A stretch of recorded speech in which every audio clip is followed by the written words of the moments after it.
अ, ज्यावेळेस मी रेकीसाठी आलो त्यावेळेस खूपच जास्त टेन्शन आणि प्रेशरमध्ये होतो. कदाचित ही शब्द कठीण पण असतील, पण खरंच त्या सिच्युएशनमध्ये होतो. जॉब नव्हता, काहीच नव्हतं. फायनान्शियल सिच्युएशन खूप डिफिकल्ट होती आणि भरपूर गोष्टी चाललेल्या आहेत आयुष्यामध्ये. आणि मी मागच्या 4 वर्षापासून रेकी याच्यासाठी मी शोधत होतो. पण ज्यावेळेस जी गोष्ट मिळायची त्यावेळेसच ती मिळते. हम्म. त्याच्यानुसार अचानकपणे सरांचा मी एका इंस्टाग्रामवर बहुतेक बघितलं ऍड आणि अप्रोच केलं. त्यावेळेसची आणि आजचं पाहायला गेलं तर confidence level, financial situation, job, everything is fine.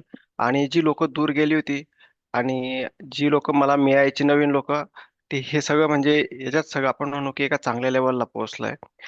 खूप आणि सगळ्यात मोठा म्हणजे एक चांगले गुरु मिळाले आणि एक चांगला ग्रुप मिळाला हे महत्वाचं आहे.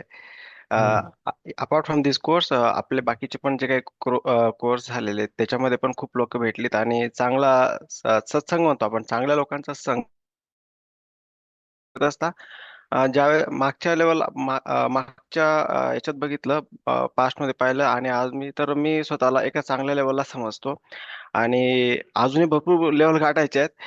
त्याच्यासाठी ऑब्व्हियसली सरांची आणि तुम्हा सगळ्यांची मला मदत लागणारच आहे आणि तुम्ही मला करालच त्याशी हे आहेच गॅरंटी.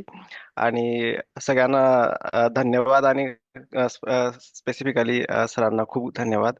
आमच्या आयुष्यात आलेत आणि आम्हाला असं म्हणजे एका चांगल्या लेवलला आणून ठेवला आणि असंच तुमचं मदत आणि हे चालू राहील अशी अपेक्षा करतो. Thank you. Thank you. Thank you. Thank you so much. Very very nice experience. Thank you.